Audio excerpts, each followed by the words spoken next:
So instead of energy, in our metaphor, we're going to think of I don't know how to spell. We're going to pretend like it's one S. Dissatisfaction. Dissatisfaction, okay? It's going to be your level. Okay? So if you're like totally satisfied, you're like down here. And you're probably not going to get out, right? If you're really, really dissatisfied, you're going to be like up here. Analogous to having a lot of energy in our previous example, right? So if you're really dissatisfied, even if you don't have a lot of environmental temptation, remember, the higher this is, the less environmental temptation.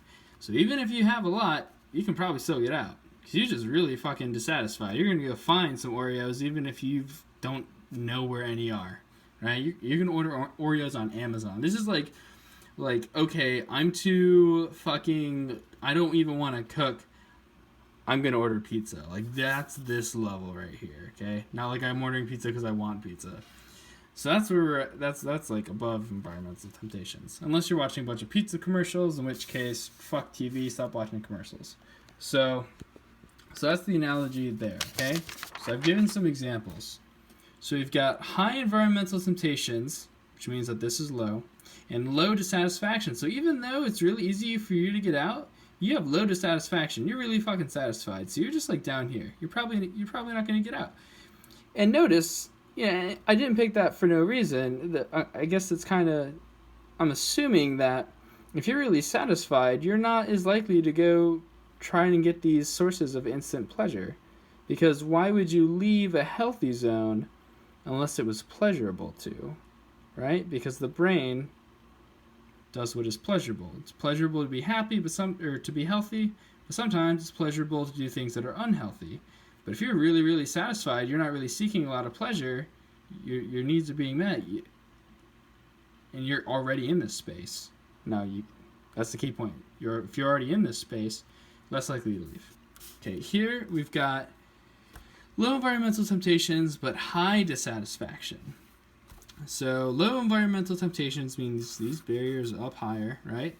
High dissatisfaction. I put it here, but we can even like imagine it like way up here. Like you're ready to get out. So even though you're not seeing, it's like we did in this video or in this paper. Even though you're not seeing much stuff and you're not being peer pressured or whatever to do unhealthy things, you're probably going to go seek it out anyways because you're so dissatisfied that with whatever that you want to leave this space. Okay, and this is probably more average. This is probably more accurate for most people. So this is average, both. So you're kind of on the cusp. So you could come out, you could stay in, and what do you do? So clearly, the safest wager is if you want to stay in that healthy region, is you just theoretically you'd want to maximize this potential. So you'd want to minimize environmental temptation. So this goes up way high. You want to minimize that. Theoretically, minimal, these would go up forever, but don't worry about that. Minimal dissatisfaction, or minimal environmental pressure, and then minimal dissatisfaction, aka maximal satisfaction. Not seeking satisfaction. I can't talk this late. Otherwise, but being satisfied here, in this region, being satisfied all throughout this healthy region, right? But your dissatisfaction is low, so you're down here. Down here, but you're still in this in terms of the x coordinate. So that's theoretically the safest bet because then it's very unlikely for you to leave it. However, life happens, and these can go up and down. Your dissatisfaction can go up or down. Imagine you're chilling here, and then you and your girlfriend break up. Way more likely to come out there because you're probably more dissatisfied, right? Let's say you're here, and then you get a job promotion. Now that night you might do some unhealthy stuff because you want to manifest your excitement.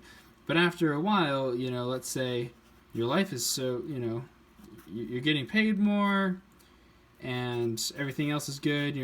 If you weren't seeking stuff already, you're probably not going to use that money for hedonism. So you're probably more satisfied with your life. So you're going to be farther down. So you're less likely to leave this barrier. Or you could be satisfied, but you just put yourself in an environment and you hang out with people who do a bunch of shit and are unhealthy. And by unhealthy, I literally mean outside of this region, right? So you have that kind of stuff. That's going to lower this potential because you're going to have more environmental temptations. Now, environment, remember, is not just what's around you. Well, not in the way you might think. It's also who you're hanging out with. It's what sources of media you consume. It's your life. Your environment is kind of your life, in a way. That might be beyond the scope of this this musing at best that we've been having. And cool.